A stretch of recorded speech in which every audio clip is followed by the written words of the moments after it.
हम पढ़ने वाले हैं सेप्सिस के बारे में। तो अगर हम बात करें सेप्सिस, तो सेप्सिस क्या होता है? ये एक अगर हम बात करें तो सेप्सिस जो रहता है, इसकी डेफिनेशन दी थी सेप्सिस की, सेप्सिस 3, जो कि किस में आया था 2016 में। और उसके अकॉर्डिंग सेप्सिस जो रहता है एक लाइफ थ्रेटनिंग कंडीशन होती है। Sepsis is a life threatening organ dysfunction, life threatening organ dysfunction due to dysregulated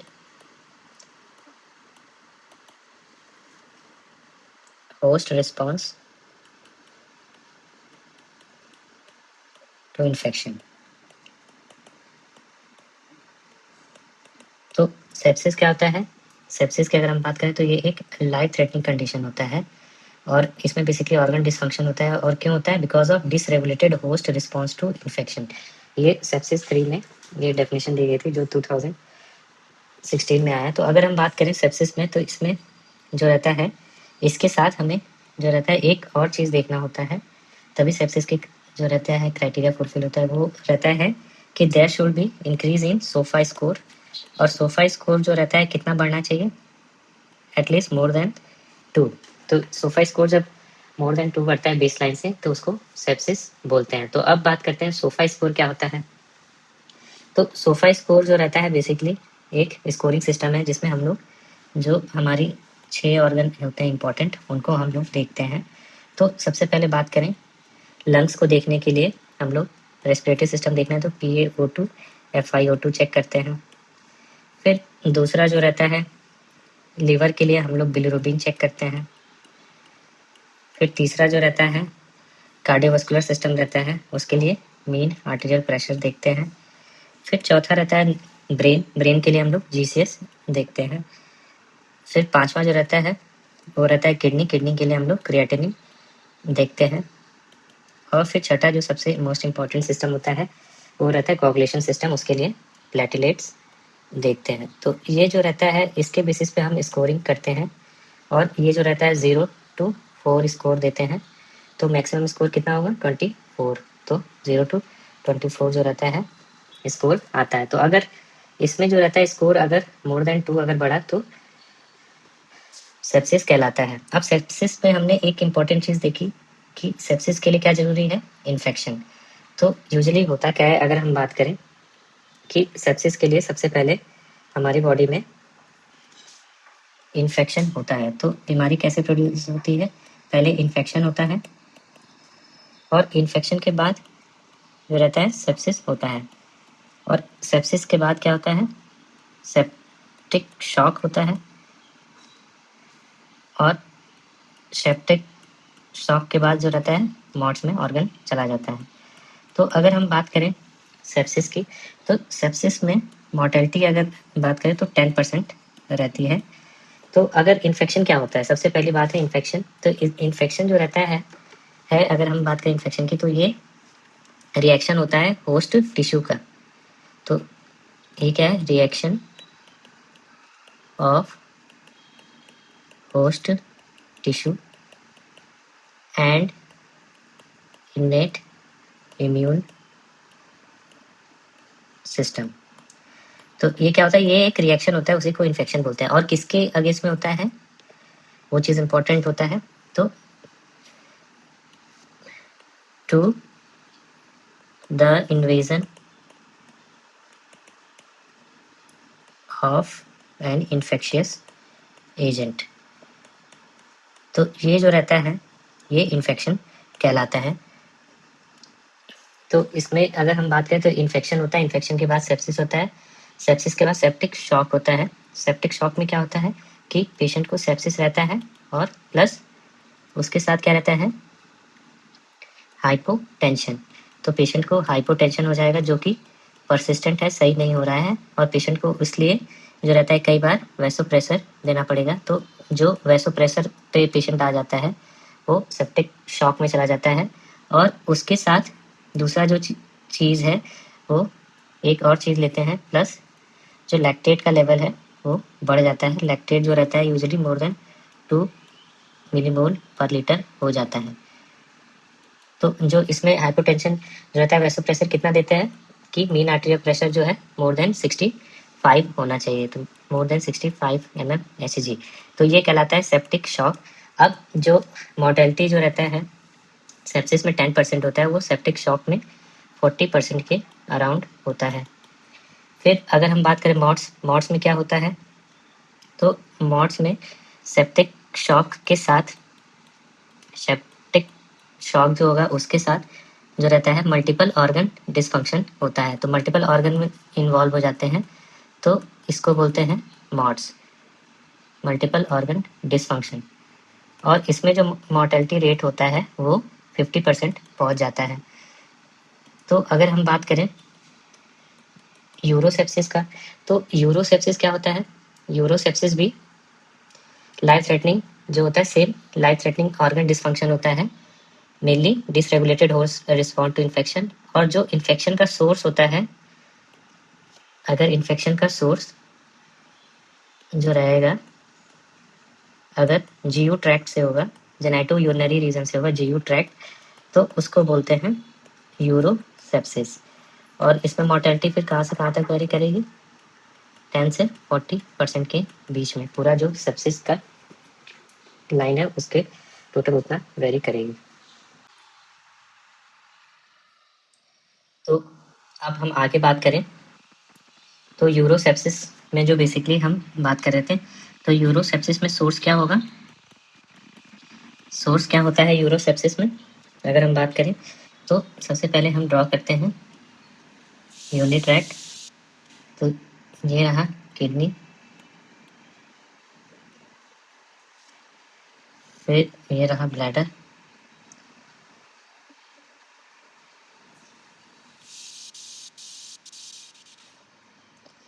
ये ब्लैडर, यूरेथ्रा, ये पेनिस रहेगा, और इसके बगल में ये जो है प्रोस्टेट है।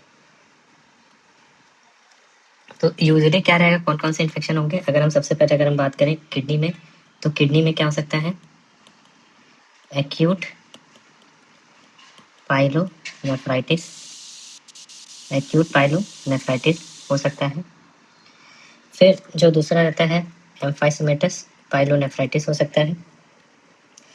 फिर तीसरा जो रहता है पायोनेफ्रोसिस हो सकता है। तो ये सब प्रॉब्लम जो रहेगी किडनी में होगी, जिससे कि यूरोसेप्सिस हो सकता है। और ये पायोनेफ्रोसिस किसकी वजह से होता है, मेनली जो रहता है यहाँ पे स्टोन हो जाए, तो ये ऑब्स्ट्रक्टेड स्टोन, तो ऑब्स्ट्रक्टेड स्टोन जो रहेगा उसके वजह से पायोनेफ्रोसिस हो जाती है। फिर और क्या हो सकता है, पेशेंट को जो है यूटीआई हो सकता है, यूटीआई पूरे रीजन में कहीं भी हो सकता है, यूटीआई हो सकता है। फिर प्रोस्टेट में एक्यूट बैक्टीरियल प्रोस्टेटाइटिस हो सकता है। और फिर अगर हमने स्टेंट डाला हुआ है, कई बार क्या रहता है स्टेंटिंग रहता है पेशेंट को, तो स्टेंट डाला हुआ है तो उसकी वजह से इन्फेक्शन हो जाता है, तो इन्फेक्शन ड्यू टू स्टेंट। फिर अगला अगर हम बात करें जो मोस्ट कॉमनली होता है, अगर हमने कैथेटर डाला हुआ है तो उसकी वजह से भी होता है, तो ये होलीज कैथेटर की वजह से हो रहा है।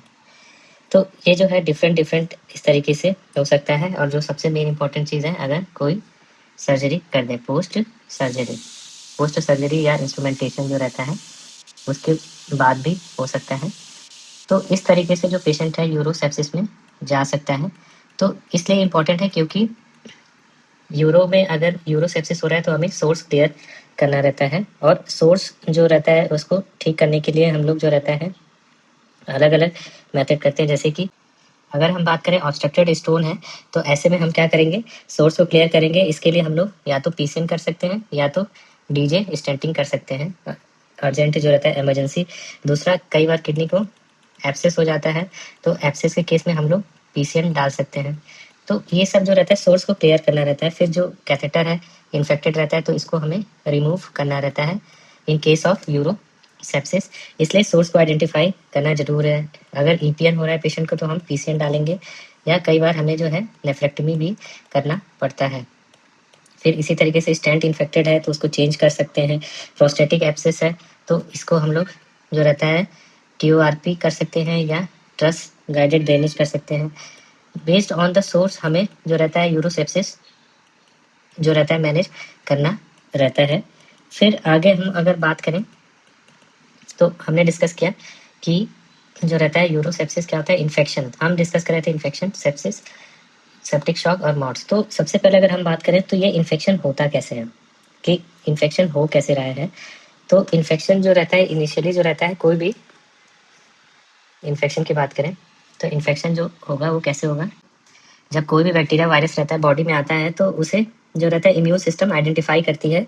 तो इसके लिए जो रहता है मेन, अगर हम बात करें इन्फेक्शन, तो उसके लिए क्या कॉन्सेप्ट होता है, दो कॉन्सेप्ट होते हैं। पहला होता है पैम्प और दूसरा होता है डैम्प। तो ये बहुत ही इंपॉर्टेंट कॉन्सेप्ट होते हैं इन्फेक्शन के लिए। ये पैम्प हो गया और दूसरा हो गया डैम्प। तो पैम्प और डैम्प क्या होते हैं, ये दोनों जो रहते हैं इनिशियल इवेंट होते हैं।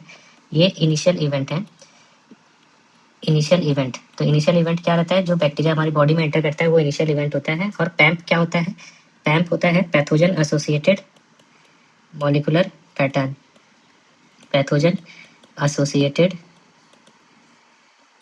Pathogen associated molecular pattern. जबकि डैम्प क्या होता है, डैम्प होता है डैमेज, जो डैमेज एसोसिएटेड मॉलिक्यूलर पैटर्न। तो जो सेल्स डैमेज्ड होती हैं वो जो निकालती हैं वो पैटर्न, उसको डैमेज एसोसिएटेड मॉलिक्यूलर पैटर्न होता है। तो पैम्प होता क्या है, ये पैम्प जो रहता है बेसिकली माइक्रोब्स जो रहते हैं उनसे जो सिग्नल मिलता है इम्यून सिस्टम को, वो जो रहता है वो पैम्प कहलाता है। अगर हम बात करें इसके एग्जांपल, तो जो बैक्टीरिया रहता है उसके केस में जो पैम्प होगा, पैथोजन एसोसिएटेड पैटर्न होता है, वो एलपीएस होता है। एलपीएस क्या होता है, लाइपो पॉलीसैकेराइड। फिर और क्या हो सकता है, फ्लैजिलिन हो सकता है। फ्लैजिलिन जो बैक्टीरिया की वायरस जिसके भी आउटर मोस्ट जो कवरिंग होती है वही पैथोजन एसोसिएटेड मॉलिक्यूलर पैटर्न बनाते हैं। फिर पेप्टाइडो ग्लाइकन हो सकता है। फिर पेप्टाइडोग्लाइकन के बाद ग्लाइकोलिपिड्स हो सकता है। तो ये सब क्या रहते हैं, ये सब पैम्प बनाते हैं जिससे बैक्टीरिया की सेल वॉल बनी रहती है। उसी तरीके से जो वायरस रहते हैं, वायरस भी पैम्प बनाते हैं। और वायरस में जो रहता है बेसिकली क्या रहता है, आरएनए रहता है, सिंगल स्टैंडर्ड आरएनए और प्रोटीन एनवेलप। तो ये क्यों इंपॉर्टेंट है, क्योंकि जो रहता है एचआईवी का वायरस, उससे भी इन्फेक्शन होता है। फिर उसके बाद अगला है फंगस की बात कर लेते हैं। फंगस में जो पैम्प होता है यूजुअली फंगस में, तो फंगस की वॉल किसकी बनी रहती है, जाइमोसन, जाइमोसन से बनी रहती है। और दूसरा प्रोफाइलिन। तो जाइमोसन और प्रोफाइलिन जो रहता है वो वॉल बनाता है फंगस की। फिर पैरासाइट्स भी होते हैं, पैरासाइट्स टॉक्सोप्लाज्मा और बहुत सारे होते हैं, तो उनसे हो सकता है। फिर अगर हम बात करें तो ये होता क्या है कि जैसे जो हमारी बॉडी में जो इम्यून सेल्स होती हैं, जैसे टी सेल्स, बी सेल्स और डेंड्रियाटिक सेल्स, तो ये जो रहता है इन पैम को आइडेंटिफाई करती हैं। और पैम को आइडेंटिफाई कैसे करते हैं, यूजिंग स्पेशल रिसेप्टर्स। तो जैसे ये रहता है, ये रहा टी सेल्स, ये जो है एक तरीके से इम्यून सेल्स हो गई। तो अगर हम माने इम्यून सेल्स हैं, इम्यून सेल्स, तो इम्यून सेल्स किसकी बनी रहती हैं, इम्यून सेल्स बनी रहती हैं। ये यहाँ पे टी सेल्स दिखा दे रहा है। यूजुअली टी सेल हो सकता है, बी सेल भी हो सकता है और डेंड्रियाटिक सेल भी हो सकता है। तो ये तीनों जो रहती हैं पैम्प को रिकॉग्नाइज करती हैं। तो यूजुअली इनमें जो रहता है स्पेशल जो रहता है रिसेप्टर्स होता है जिससे ये आइडेंटिफाई करती हैं। तो इनको बोलते हैं पैटर्न रिकॉग्निशन रिसेप्टर। तो ये है एक स्पेशल रिसेप्टर इस तरीके का। और ये जो रहता है ये कौन सा रिसेप्टर है, इसको बोलते हैं पैटर्न रिकॉग्निशन रिसेप्टर। और ये जो पैटर्न रिकॉग्निशन रिसेप्टर होते हैं ये अलग अलग टाइप के होते हैं, जैसे कि TLR, TLR को बोलते हैं टॉल लाइक रिसेप्टर। फिर जो दूसरा होता है NLR, ये बैक्टीरिया वायरस सबके लिए अलग अलग रहती है। तो NLR और फिर RLR। तो ये क्या रहा है, पैटर्न रिकॉग्निशन रिसेप्टर होती है TLR, NLR, RLR। तो अगर हम बात करें कि सबसे पहले हम देख लेते हैं पैटर्न रिकॉग्निशन रिसेप्टर्स के बारे में। तो जो पैटर्न रिकॉग्निशन रिसेप्टर्स होते हैं ये यूजुअली दो टाइप के रिसेप्टर्स मिलते हैं। एक ऐसे रिसेप्टर्स होते हैं जो टी सेल्स के सरफेस पे मिलते हैं। तो जो सरफेस पे मिलते हैं उसको क्या बोलेंगे, उनको बोलते हैं मेम्ब्रेन बाउंड। तो ये होता है मेम्ब्रेन बाउंड। और मेम्ब्रेन बाउंड कौन से होते हैं, pattern recognition receptors membrane bound अगर हम बात करें तो दो टाइप के होते हैं मेनली। एक होता है toll like receptors, toll like receptors, तो जो टॉल लाइक रिसेप्टर्स होते हैं यही जो रहता है बैक्टीरिया को आइडेंटिफाई करते हैं, इनको बोलते हैं TLR। तो टॉल लाइक रिसेप्टर्स। और दूसरे होते हैं C टाइप लेक्टिन रिसेप्टर्स। तो क्या हो गया, C टाइप लेक्टिन रिसेप्टर्स। तो ये दोनों जो रहते हैं मेम्ब्रेन पे बाउंड रहते हैं और आइडेंटिफाई करते हैं, इनको बोलते हैं CLR। फिर जो दूसरे टाइप के होते हैं रिसेप्टर्स की बात करें तो जो दूसरे टाइप के पैटर्न रिकॉग्निशन रिसेप्टर्स होते हैं PRR को बोलते हैं पैटर्न रिकॉग्निशन रिसेप्टर्स। तो ये क्या करते हैं, बैक्टीरिया की वॉल को आइडेंटिफाई करते हैं, वायरस की वॉल को पैटर्न को आइडेंटिफाई करते हैं, इसलिए इनको पैटर्न रिकॉग्निशन रिसेप्टर बोलते हैं। तो अगर हम बात करें तो दूसरा जो रहेगा वो रहेगा, हमने मेम्ब्रेन बाउंड देख लिया, और जो दूसरा रहेगा वो रहेगा सेल के अंदर, तो वो बोलेंगे साइटोसोल। तो साइटोप्लाज्मिक रिसेप्टर्स बोलेंगे उनको। अब साइटोप्लाज्मिक रिसेप्टर्स हो गए तो फ्लोट करते होंगे, तो इस तरीके से फ्लोट करेंगे, ये साइटोप्लाज्मिक रिसेप्टर्स हो गया। तो ये जो साइटोप्लाज्मिक रिसेप्टर्स होते हैं ये बेसिकली कौन कौन से होते हैं, ये भी दो टाइप के होते हैं। एक होता है NLR। NLR को क्या बोलते हैं, NLR जो होता है नॉड लाइक रिसेप्टर्स होते हैं, इनको नॉड लाइक रिसेप्टर्स। फिर जो दूसरा होता है वो होता है RLR, और RLR जो रहता है वो रिग, इनको बोलते हैं रिग वन लाइक रिसेप्टर्स। तो रिग वन या रिग आई लाइक रिसेप्टर्स ये जो रहता है ये बेसिकली साइटोप्लाज्म में मिलते हैं, और ये जो रहता है इनका काम क्या रहता है, रिकॉग्निशन का। तो ये बैक्टीरिया को भी रिकॉग्नाइज कर सकते हैं और डैमेज्ड सेल को भी रिकॉग्नाइज करते हैं, तो ये चीज़ रहता है। फिर अब हम बात करते हैं इसके, कोई भी जब बैक्टीरिया आता है तो वो पैटर्न लाइक रिकॉग्निशन रिसेप्टर्स होते हैं सेल्स पे, वो उसको आइडेंटिफाई करते हैं, और इससे फिर जो रहता है बैक्टीरिया के अंदर जो रहता है कौन सा इम्यून रिस्पॉन्स होगा, एडेप्टिव इम्यून रिस्पॉन्स। तो बैक्टीरिया जो रहता है immune response, adaptive immune response शुरू हो जाएगा। तो एडेप्टिव इम्यून रिस्पॉन्स, तो इम्यून रिस्पॉन्स दो होते हैं, एक जो बाय बर्थ होता है और एक बाद में जो एंटीबॉडीज जनरेट होती हैं, हमारा बॉडी धीरे धीरे जनरेट करता है, उसको बोलते हैं एडेप्टिव इम्यून रिस्पॉन्स। तो इस इन्फेक्शन से इस तरीके से बैक्टीरिया फाइट करती है, तो एडेप्टिव इम्यून रिस्पॉन्स एक्टिवेट करता है। तो ये हम डिस्कस कर रहे थे सबसे पहले कि इनिशियल इवेंट क्या होता है, पैम्प होते हैं। पैम्प क्या होते हैं, पैथोजन एसोसिएटेड मॉलिक्यूलर पैटर्न होते हैं। पैथोजन एसोसिएटेड मॉलिक्यूलर पैटर्न क्या करेंगे, वो बैक्टीरिया हो गया, वायरस हो गया और फंगस हो गया, उनको जो मेम्ब्रेन्स होते हैं उनको आइडेंटिफाई करते हैं और इम्यून रिस्पॉन्स स्टार्ट हो जाता है। अब ये इम्यून रिस्पॉन्स जो रहता है आइदर प्रो इन्फ्लामेटरी भी हो सकता है, और पहले तो प्रो इन्फ्लामेटरी होगा और उसके बाद एंटी इन्फ्लामेटरी होगा, वो आगे डिस्कस करेंगे। इसी तरीके से जो कुछ रिसेप्टर्स होते हैं जो सेल्स डैमेज हो रही होती हैं, जो हमारा बॉडी खुद जो डैमेज हो रहा होता है वो खुद रिलीज करता है, उसको बोलते हैं डैम्प। तो these are molecules release from our own cells when they are injured और डाइंग। तो इसमें बेसिकली अगर हम बात करें तो कितने तरह की सेल्स हो सकती हैं, एक तो पहला जो होगा एक नेक्रोसिस या डेड सेल्स होंगे उनसे निकलेगा, नेक्रोसिस या डेड सेल से। फिर दूसरा जो निकलता है ट्यूमर सेल से भी निकल सकता है डैम्प, ट्यूमर सेल से या एक्स्ट्रा सेलुलर मैट्रिक्स से। और जो तीसरा रहता है वो बेसिकली अगर हम बात करें तो नॉर्मल टिश्यू से निकलता है। तो ये इतने तरीके का रिस्पॉन्स हो सकता है। अगर हम बात करें कि नेक्रोसिस या डेड सेल्स से क्या निकलता है, तो अगर कोई सेल्स डेड हो रही होती है उसके पास जितना भी ATP होता है वो सब निकलता है, DNA उसका निकलता है। फिर और भी बहुत सारी चीज़ें रहती है, वो अपने आप को बचाने के लिए इंटरल्यूकिन 1 अल्फा निकालती हैं, इंटरल्यूकिन 18 निकालती हैं, और HMG B1। तो ये सब जब कोई भी सेल मर रही होती है तो दूसरे में आपस में बताने के लिए ये सब चीज़ें निकालती हैं, अपना पैसा धन दौलत सब निकाल देती हैं। जबकि जो ट्यूमर सेल्स होती हैं, एक्स्ट्रा सेलुलर मैट्रिक्स होती हैं, वो जो रहता है वो किसका बने रहता है, हिपैरन सल्फेट। तो जब भी वो मर रहे होते हैं तो हिपैरन सल्फेट ये निकाल सकते हैं। हिपैरन सल्फेट क्या होता है, एक्स्ट्रा सेलुलर मैट्रिक्स का पार्ट होता है। फिर जो ट्यूमर का जो न्यूक्लियर पूरा कंपोनेंट होगा वो किसका बना रहेगा, यूरिक एसिड में चेंज हो जाता है क्योंकि वो DNA RNA का बना रहता है। फिर हाई एलुरॉन भी निकलता है। तो ये जो सब चीज़ें होती हैं, ये सब चीज़ें क्या काम करती है, इनिशिएटिंग इवेंट को स्टार्ट करती है, इनिशियल इवेंट। तो ये सब चीज़ें जो रहता है यूजुअली अगर हम बात करें यूरोसेप्सिस में, तो ये सब चीज़ें होगा कि कुछ चीज़ें जो रहेंगी पैम्प एक्टिवेट होगा और डैम्प। तो ये जो पैम्प और डैम्प जो होगा ये बेसिकली इनका रिस्पॉन्स क्या होता है, अगर ओवरऑल रिस्पॉन्स की बात करें इन पैम्प और डैम्प की, तो इनका रिस्पॉन्स ये होता है कि ये इम्यून सिस्टम को, जो इन्नेट इम्यून सिस्टम होता है, स्पेशली डैम्प की बात करें तो इसमें इस इनेट इम्यून सिस्टम जो रहता है, जैसे कि नेचुरल किलर सेल्स, ये सब न्यूट्रोफिल्स, ये सब एक्टिवेट हो जाती हैं। न्यूट्रोफिल्स, फिर उसके बाद और क्या एक्टिवेट होगा, मोनोसाइट्स, बेसोफिल्स, इयोसिनोफिल्स, इयोसिनोफिल्स। तो ये सब चीज़ें जो रहता है, ये सब एक्टिवेट हो जाता है पैम्प और डैम्प की वजह से। अब इससे क्या होता है कि अब दो तरीके का रिस्पॉन्स होगा पैम्प और डैम्प से।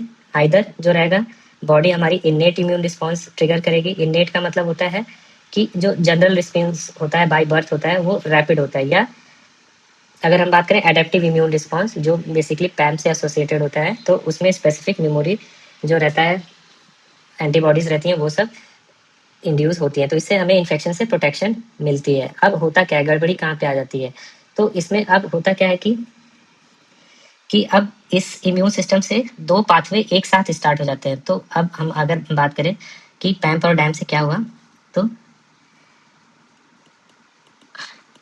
पैम्प और डैम्प जो पाथवे है, इससे इनेट और एक्वायर्ड इम्यूनिटी दोनों जो रहता है एक्टिवेट हो गई, और इससे दो तरह के रिस्पॉन्स चालू हो गए बॉडी में। एक होता है प्रो इन्फ्लामेटरी रिस्पॉन्स। तो पहला रिस्पॉन्स क्या होगा, प्रो इन्फ्लामेटरी, और दूसरा क्या होगा, एंटी इन्फ्लामेटरी। तो ये जो स्टेज रहेगी, ये कौन सी स्टेज रहेगी, ये इनिशिएशन के बाद इन्फ्लामेशन की स्टेज शुरू हो गई। तो अब जैसे कि हमने क्या देखा कि जो पैटर्न रिकॉग्निशन रिसेप्टर्स थे, जैसे कि toll like receptors, NOD like receptors, ये सब थे, तो ये सब जो रहेगा एक्टिवेट कर देते हैं। किसको एक्टिवेट करेंगे, ये सब एक्टिवेट करेंगे WBC जो ल्यूकोसाइट होता है, WBC एक्टिवेट हो जाएगा पहला। फिर दूसरा क्या एक्टिवेट हो जाएगा, कॉम्प्लीमेंट पाथवे जो रहेगा वो एक्टिवेट हो जाएगा, कॉम्प्लीमेंट पाथवे एक्टिवेट हो जाएगा। तीसरा कोआगुलेशन जो कास्केड है वो स्टार्ट हो जाता है, कोआगुलेशन पाथवे हो जाएगा। और फिर उसके बाद साइटोकाइन स्टॉर्म बनेगा, पूरा साइटोकाइन का बवंडर बन जाएगा। साइटोकाइन स्टॉर्म का मतलब क्या रहता है कि पूरे जो रहते हैं, पहले ये प्रो इन्फ्लामेटरी है तो प्रो इन्फ्लामेटरी साइटोकाइंस रिलीज होंगे। अब प्रो इन्फ्लामेटरी साइटोकाइंस कौन से होते हैं, बेसिकली अगर हम बात करें तो इंटरल्यूकिन 1, इंटरल्यूकिन 8 और TNF अल्फा। और साथ में जो रहता है इंटरल्यूकिन 6 भी सीक्रेट होता है। इंटरल्यूकिन 6 जो रहता है वो प्रो इन्फ्लामेटरी भी होता है, एंटी इन्फ्लामेटरी भी होता है। वो पहले जो रहता है इन्फ्लेमेशन जो रहता है शुरू करता है बॉडी को फाइट करने में, और जब बॉडी बहुत ज़्यादा फाइट करने लगती है, जब उसको लगता है आउट ऑफ कंट्रोल जा रहा है, तो उसको फिर वो एंटी इन्फ्लेमेटरी रिस्पॉन्स करके उसको कंट्रोल भी करता है। तो इस तरीके से क्या होगा, हमारा बॉडी रिएक्ट करता है। फिर जो इससे होगा क्या, अगर हम बात करें तो इससे जो रहेगा इम्यून सेल्स जो रहेंगे, प्रो इन्फ्लेमेटरी रिस्पॉन्स जो रहेगा, अगर लिमिटेड तरीके से होगा, तो अगर लिमिटेड होगा, अगर ये सब चीज़ें लिमिटेड होंगी तो इन्फेक्शन से फाइट होगा, इन्फेक्शन जो है खत्म हो जाएगा। बट अगर यही चीज़ अनकंट्रोल्ड हो जाती है तो होता क्या है कि जो बॉडी को खुद ही डैमेज होने लगता है, और इससे जो रहता है सेप्सिस हो जाता है। तो इस तरीके से सेप्सिस इंड्यूस होता है अगर प्रो इन्फ्लेमेटरी रिस्पॉन्स बहुत ज़्यादा अनकंट्रोल तरीके से रहता है। तो इसको कंट्रोल कौन करता है, एंटी इन्फ्लेमेटरी जो रहता है ये क्या करता है, शांत करता है, काम डाउन। तो बेसिकली एंटी इन्फ्लेमेटरी क्या रहता है कि इसमें जो रहता है, जब एंटी इन्फ्लेमेटरी होगा तो एंटी इन्फ्लेमेटरी रिस्पॉन्स से होगा क्या कि जो अलग अलग सेल्स हैं, बेसिकली अगर हम बात करें WBCs जो हम बात कर रहे थे, WBCs में न्यूट्रोफिल्स, मैक्रोफेजेस सब आ रहे हैं, तो उनका फंक्शन इम्पेयर्ड हो जाएगा। तो बेसिकली एंटी इन्फ्लेमेटरी रिस्पॉन्स से क्या होगा, WBC इम्पेयर्ड हो जाएगा। फिर जो इम्यून सेल्स हैं उनकी एपोप्टोसिस होने लगेगी, अब उनकी ज़रूरत नहीं है तो एपोप्टोसिस होने लगेगा। और फिर उसके बाद जो टी रेगुलेटरी सेल्स होंगी वो बढ़ने लगेंगी। टी रेगुलेटरी सेल्स क्या करती है, रेगुलेट करती है, मतलब इम्यून सिस्टम को सप्रेस करती है। तो सप्रेस इम्यून रिएक्शन, तो इम्यून रिएक्शन सप्रेस हो गया। फिर उसके बाद जो रहता है, अब जो रहता है एंटी इन्फ्लेमेटरी साइटोकाइंस रिलीज होंगे। तो एंटी इन्फ्लेमेटरी साइटोकाइंस कौन कौन से होते हैं, अगर हम बात करें तो पहला तो मैंने बताया कि जो इंटरल्यूकिन 6 है वो प्रो इन्फ्लेमेटरी और एंटी इन्फ्लेमेटरी दोनों होता है। तो एक तो इंटरल्यूकिन 4 निकलेगा, साथ में जो निकलेगा इंटरल्यूकिन 6, इंटरल्यूकिन 10, इंटरल्यूकिन 11 और इंटरल्यूकिन 13। तो ये सब जो रहता है एंटी इन्फ्लेमेटरी रहते हैं, और इससे कि पूरा का पूरा जो रहता है प्रो इन्फ्लेमेटरी जो रहता है वो सिस्टम बंद हो जाएगा। तो इससे दिक्कत क्या आती है, कैसे ये सेप्सिस को कॉज करा देता है, क्योंकि ये जो रहता है अगर एंटी इन्फ्लेमेटरी रिस्पॉन्स जो रहता है अगर नॉर्मल तरीके से हुआ, अगर नॉर्मल या लिमिटेड तरीके से हुआ, तो जो रहता है प्रो इन्फ्लेमेटरी को बंद कर देता है, प्रो इन्फ्लेमेटरी बंद हो गया। बट प्रॉब्लम क्या आती है कि अगर ये काफ़ी देर रहा तो बॉडी क्या रहती है, ससेप्टिबल भी हो जाती है, ससेप्टिबल टू इन्फेक्शन। तो ससेप्टिबल टू अदर इन्फेक्शन, तो और सारे और इन्फेक्शन होगा बॉडी को, और जिसकी वजह से और डैमेज होगा। तो इस तरीके से जो रहता है बॉडी जो रहती है प्रोग्रेस करती है, और फिर फाइनली जो रहता है इंटरल्यूकिन 6 और इन तरीके से बॉडी धीरे धीरे मॉड्स में प्रोग्रेस कर जाती है। पहले इन्फेक्शन होता है, फिर सेप्सिस होता है, फिर जो इंटरल्यूकिन जो डिफरेंट टाइप के रिलीज हुए हैं वो सब फिर मॉड्स कराते हैं। तो अगर हम बात करें तो हमने देखा था कि क्या हो रहा था, WBC रिलीज हो रहा था। तो ये सब चीज़ें जो रहती है प्रो इन्फ्लेमेटरी साइटोकाइंस जो रहता है, WBC रिलीज होगा तो क्या कराएगा, ये रिएक्टिव ऑक्सीजन स्पीसीज जनरेट करेगा, एंजाइम्स निकलेंगे बहुत सारे जो रहता है, और फिर फाइनली क्या होगा, उसकी वजह से टिश्यू इंजरी होने लगेगी। तो इस तरीके से जो रहता है ये सेप्सिस या मॉड्स कराता है। फिर अगर हम बात करें कोagulation पाथवे जो है अगर एक्टिवेट हो जाएगा तो इसकी वजह से क्या होगा, बहुत देर तक अगर एक्टिवेट रहेगा तो टिश्यू फैक्टर बढ़ जाते हैं, टिश्यू फैक्टर बढ़ जाता है और प्रोटीन सी कम होने लगता है, प्रोटीन सी कम होने लगता है तो फिर फाइनली क्या होता है, DIC का रिस्क बढ़ जाता है, जो बॉडी रहती है वो DIC में चली जाती है। फिर उसी तरीके से अगर हम बात करें तो जो ये साइटोकाइंस होंगे, ये साइटोकाइंस की वजह से पूरा कैपिलरी लीक होगा और वैसोडाइलेशन होगा, और पेशेंट जो रहेगा इससे क्या होगा, वैसोडाइलेशन, साइटोकाइन और कॉम्प्लीमेंट से वैसोडाइलेशन होगा और कैपिलरी लीक होता है। तो वैसोडाइलेशन और कैपिलरी लीक होने की वजह से क्या होता है, बॉडी जो है उसमें पूरा जो BP है वो कम हो जाएगा, हाइपो टेंशन में चला जाता है। तो इस तरीके से पूरा जो रहता है इंजरी होती है, पूरा एंडोथेलियल इंजरी होने लगती है। और एंडोथेलियल इंजरी जो होती है मेनली क्यों होती है, क्योंकि जो कॉम्प्लीमेंट पाथवे है साइटोकाइन है उसमें से क्या निकलता है, बेसिकली अगर हम बात करें तो उसमें से निकलता है नाइट्रिक ऑक्साइड, प्रोस्टाग्लैंडिन्स और ब्रैडिकाइनिन्स। तो ये सब जो रहता है ये एंडोथेलियल इंजरी कराते हैं। तो इस तरीके से जो रहता है पूरा जो सेप्सिस का मैकेनिज्म होता है, पैथोफिजियोलॉजी होती है वो होता है। तो अगर हम बात करें ओवरऑल अगर हम देख लें तो सेप्सिस में सबसे पहले अगर बात करें तो होता क्या है, इन्फेक्शन। अब इन्फेक्शन होगा तो सबसे पहले जो रहता है इन्फेक्शन में जो रहता है इनिशियल इवेंट क्या रहता है, बैक्टीरिया आता है, एंटर करता है। अब बैक्टीरिया जब एंटर करता है, इन्वेड होता है, यूरिनरी ट्रैक्ट को इन्वेड कर रहा है या किसी भी ट्रैक्ट को इन्वेड कर रहा है, तो वो रिलीज करता है पैम्प। अब वो पैम्प रिलीज करेगा। अब बेसिकली यहाँ पे अगर हम बात करें तो क्या होगा, लाइपोपॉलीसैकेराइड होगा। और ये जो रहता है किससे रिकॉग्नाइज होंगे, ये रिकॉग्नाइज होंगे जो रिसेप्टर्स रहेंगे TLR। बैक्टीरिया को कौन रिकॉग्नाइज करता है, TLR, उसको बोलते हैं पैटर्न रिकॉग्निशन रिसेप्टर और TLR। अब ये जो TLR होगा फिर उसकी वजह से क्या होगा, जो रहता है प्रो इन्फ्लेमेटरी और एंटी इन्फ्लेमेटरी पाथवे दोनों स्टार्ट हो जाएगा। प्रो इन्फ्लेमेटरी पाथवे स्टार्ट होगा तो जो लिम्फोसाइट है, लिम्फोसाइट बेसिकली अगर हम बात करें तो न्यूट्रोफिल्स, मोनोसाइट, वो सब बढ़ने लगेंगे, और कॉम्प्लीमेंट पाथवे एक्टिवेट हो जाता है, कोagulation पाथवे एक्टिवेट हो जाता है, और साइटोकाइंस रिलीज होते हैं खूब सारे, तो इसको बोलते हैं साइटोकाइन स्टॉर्म। तो अगर ये लिमिटेड तरीके से होगा तो इन्फेक्शन को फाइट करेगा, बट अगर यही अनकंट्रोल रहता है तो सेप्सिस में हो जाता है। तो सेप्सिस में क्या होगा कि जो न्यूट्रोफिल्स हैं वो सब, न्यूट्रोफिल्स, मोनोसाइट, वो सब रिएक्टिव ऑक्सीजन स्पीसीज रिलीज करते हैं, खूब सारे एंजाइम्स रिलीज करते हैं, जिससे कि टिश्यू इंजरी होने लगती है। जबकि जो कोagulation पाथवे एक्टिवेट हुआ है उसकी वजह से टिश्यू फैक्टर बढ़ने लगता है, प्रोटीन सी की कमी हो जाती है, और जो बॉडी है वो DIC में चला जाता है। अगर हम बात करें कॉम्प्लीमेंट पाथवे और साइटोकाइन, तो उसकी वजह से वैसोडाइलेशन भी होता है और कैपिलरी लीक होती है, तो पेशेंट को फाइनली हाइपोटेंशन होने लगता है।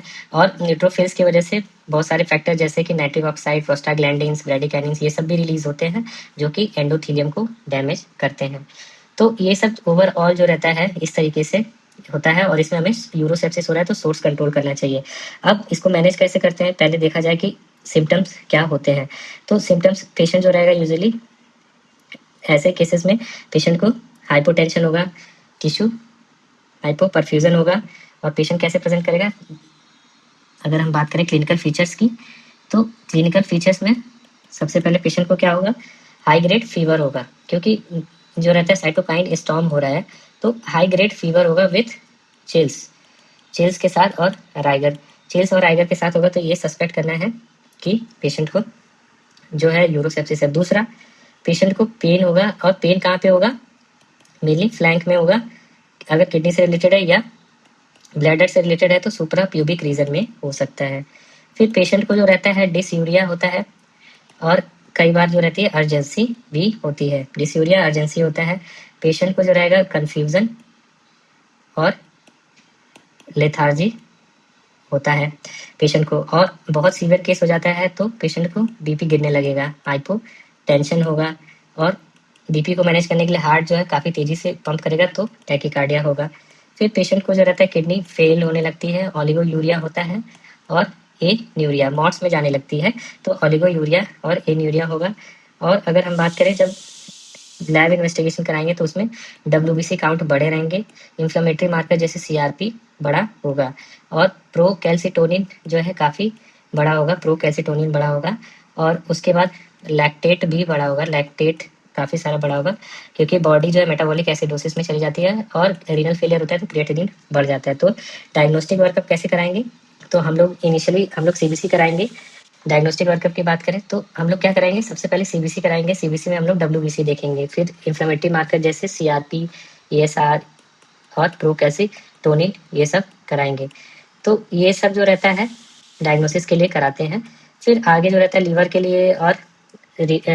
लिए और किडनी के लिए हम लोग KFT LFT कराते हैं, लैक्टेट कराते हैं, क्योंकि लैक्टेट बढ़ जाता है, बॉडी मेटाबॉलिक एसिडोसिस में चली जाती है, कोagulation प्रोफाइल कराते हैं, और ब्लड कल्चर कराएंगे। ब्लड कल्चर जो रहता है यूजुअली हम लोग 2 बार कराते हैं, 2 बार भेजते हैं ब्लड कल्चर के लिए। साथ में हम लोग यूरिन कल्चर भी कराएंगे। तो ब्लड कल्चर, यूरिन कल्चर और ABG तो करा ही रहे हैं, तो ये सब चीज़ें कराते हैं। फिर पेशेंट का जो रहता है हम लोग इमेजिंग करेंगे। इमेजिंग करके हमें क्या देखना रहता है कि कोई पेशेंट को हाइड्रोनेफ्रोसिस तो नहीं है, किसी प्रकार का ऑब्स्ट्रक्शन तो नहीं है, उसको हम लोग रूल आउट करेंगे। और साथ में ये सब चीज़ें जो रूल आउट करते हैं बेसिकली पहले अल्ट्रासाउंड पे कराएंगे, क्योंकि बेड साइड होता है। और अगर हमें जो रहता है, अगर पेशेंट जो है थोड़ा स्टेबल हो गया तो फिर उसके बाद CT करा सकते हैं, क्योंकि CT में ही हमें जो रहता है EPN, पायोनेफ्रोसिस, ऑब्स्ट्रक्टिव यूरोपैथी ये सब पता चलेगा। तो इसको जो मैनेज कैसे करेंगे, अगर हम बात करें मैनेजमेंट की, तो इनिशियली जो रहता है इसके लिए 2021 में गाइडलाइन दी गई थी सेप्सिस के लिए, जिसको बोलते हैं सर्वाइविंग सेप्सिस कैंपेन। तो सर्वाइविंग सेप्सिस कैंपेन जो रहता है 2021 में, उसमें जो रहता था, उसमें इनिशियली हमें जो रहता है ऐसे पेशेंट्स को पहला जो रहता है फर्स्ट 1 आवर में क्या करेंगे, फर्स्ट 1 आवर में, तो इसको बोलते हैं सेप्सिस बंडल। सेप्सिस बंडल क्या होता है, ये 6 चीज़ें ऐसी होती हैं जिनको हमें आंख बंद करके शुरुआत के 1 घंटे में करना होता है। सबसे पहला क्या करेंगे हम लोग, जो लैक्टेट लेवल होता है उसको मेजर करेंगे बिना कुछ सोचे, लैक्टेट लेवल। फिर जो दूसरा रहता है हम लोग फिर कल्चर के लिए ब्लड ले लेंगे, कल्चर के लिए ब्लड लेकर के भेज देंगे। फिर उसके बाद तीसरा जो रहता है ब्रॉड स्पेक्ट्रम एंटीबायोटिक्स हम लोग शुरू कर देंगे, कल्चर के रिपोर्ट का वेट नहीं करते हैं, ब्रॉड स्पेक्ट्रम एंटीबायोटिक्स हम लोग शुरू कर देते हैं। और फिर उसके बाद चौथा जो रहता है पेशेंट को फ्लूइड चढ़ाएंगे, फ्लूइड से रिससिटेट करेंगे, और बेसिकली कितना रहता है 30 ml पर kg इस रेट से चढ़ाएंगे। और पांचवा रहता है कि अगर पेशेंट का BP जो रहता है अगर मेंटेन नहीं कर रहा है, हाइपोटेंशन है पेशेंट को, तो ऐसे केस में हम लोग वैसोप्रेशर जो रहता है नॉरेड स्टार्ट करेंगे। सेप्सिस में जो रहता है नॉरेड फर्स्ट लाइन रहता है। फिर उसके बाद जो रहता है बेसिकली हम लोग यूरिन आउटपुट जो है मेजर करेंगे, यूरिन आउटपुट 0.5 ml पर kg पर आवर से ज़्यादा होना चाहिए। और साथ में मीन आर्टेरियल प्रेशर जो रहता है, जो कि परफ्यूजन बताता है, वो 65 mmHg से ज़्यादा होना चाहिए। तो ये 6 चीज़ें जो हैं शुरुआत में हम लोग फर्स्ट 1 आवर में करना ही करना है, इसको बोलते हैं सेप्सिस बंडल। तो फिर जो उसके बाद हम जो करते हैं वो रहता है एंटीबायोटिक थेरेपी। इनिशियली हमने क्या किया, एंटीबायोटिक जो है ब्रॉड स्पेक्ट्रम 1 घंटे के अंदर शुरू कर दिया और हमने कल्चर भेजा है। फिर बाद में एंटीबायोटिक जो रहता है हम लोग स्टेप डाउन करते हैं, इसको बोलते हैं स्टुअर्डशिप। स्टुअर्डशिप का मतलब होता है कि कल्चर के बेसिस पे जो रहता है एंटीबायोटिक शुरू करते हैं और स्टेप डाउन कर देते हैं। तो जो स्पेशली कुछ बैक्टीरिया जैसे कि ग्राम नेगेटिव ESBL बैक्टीरिया है तो हम लोग मेरोपेनम एमिपेनम शुरू कर सकते हैं। सूडोमोनाज है तो ऐसे में पिप्रासिलिन टाइजोबैक्टम शुरू कर सकते हैं। और मल्टी ड्रग रेजिस्टेंस अगर इन्फेक्शन हम लोगों को लग रहा है या आया है तो कोलिस्टीन टिगेसिलिन ऐड कर सकते हैं। और फंगल अगर यूरोसेप्सिस है तो फ्लुकोनाजोल या इकाइनोकांडेंस भी हम लोग दे सकते हैं। तो ये एंटीबायोटिक रहता है। और तीसरा जो यूरो में बहुत इंपॉर्टेंट होता है वो होता है सोर्स कंट्रोल।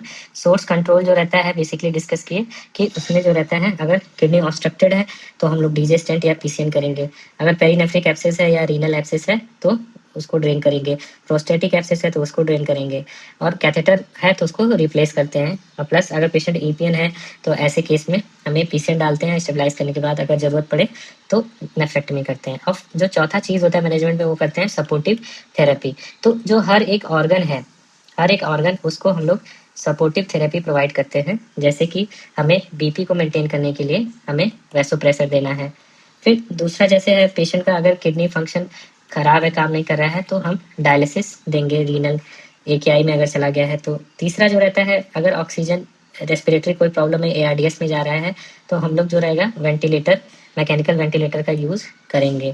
फिर उसके बाद न्यूट्रिशन के लिए हम लोग जो रहता है एंटेरल न्यूट्रिशन जो रहता है जल्दी स्टार्ट करते हैं। और पेशेंट का कोगुलोपैथी चेक करते हैं, उसके लिए हम लोग आईएनआर मॉनिटर करते हैं। और डीआईसी के जो पैरामीटर्स हैं उसको चेक करते हैं। एफएफपी की जरूरत है तो एफएफपी चढ़ाते हैं। प्लस हमें जो ब्लड ग्लूकोज लेवल है उसको चेक करते रहना है। 180 मिलीग्राम पर डीएल से कम होना चाहिए। तो ये जो रहता है पूरा जो रहता है, अगर हम बात करें शुरुआत की में हम कैसे मैनेज करेंगे। फिर फाइनली ये सब करने के बाद पेशेंट को हम जो मेन स्टेप होता है वो रहता है मॉनिटरिंग। तो मॉनिटरिंग करते हैं। मॉनिटरिंग में हम क्या मॉनिटर करेंगे, जो जो प्रॉब्लम है वो मॉनिटर करेंगे। जैसे कि लैक्टेट हम लोग जो रहता है लैक्टेट बार बार कराएंगे, एबीजी कराएंगे तो एबीजी कराएंगे। एबीजी में हम लोग क्या देखेंगे, लैक्टेट देखेंगे। फिर उसके बाद हम लोग रूटीन जो रहता है बेसिकली रूटीन में जो 6-7 इन्वेस्टिगेशन होता है जैसे सीबीसी केएफटी एलएफटी वो कराते हैं। प्लस पेशेंट का यूरिन आउटपुट मॉनिटर करते हैं। और सोफा स्कोर जो था ऊपर पे बताए थे वो पूरा कैलकुलेट करते हैं। पेशेंट का जो रहता है कल्चर रिपोर्ट जो रहता है वो ट्रेस करते रहते हैं, कल्चर रिजल्ट क्या आया है। और एंटीबायोटिक रेजिस्टेंस, एंटीबायोटिक रिस्पॉन्स जो है वो हम चेक करेंगे। तो एंटीबायोटिक रिस्पॉन्स भी चेक करते रहना है बेस्ड ऑन द रिपोर्ट। तो इस तरीके से पूरा मॉनिटर करते हैं। तो ओवरऑल इन सब से होता क्या है, ये सब क्यों जरूरी है, क्योंकि अगर अगर अगर हमने एंटीबायोटिक जो रहता है, ऐसा बोला जाता है कि अगर एंटीबायोटिक देने में अगर हमने देर की तो हर एक घंटे पे 1 आवर डिले, 1 घंटे पे जो मॉर्टेलिटी रेट है वो 8% बढ़ जाती है। तो मॉर्टेलिटी रेट 8% से ज़्यादा बढ़ जाती है। इसलिए जो रहता है हमें विदिन 1 आवर जो रहता है ब्रॉड स्पेक्ट्रम एंटीबायोटिक शुरू कर देना चाहिए। तो अर्ली इंटरवेंशन से हम मॉर्टेलिटी को कम कर सकते हैं। तो ये रहा ओवरऑल यूरो सेप्सिस का मैनेजमेंट, जिसमें बेसिकली अगर हम बात करें तो सोर्स कंट्रोल सबसे ज़्यादा इंपॉर्टेंट है।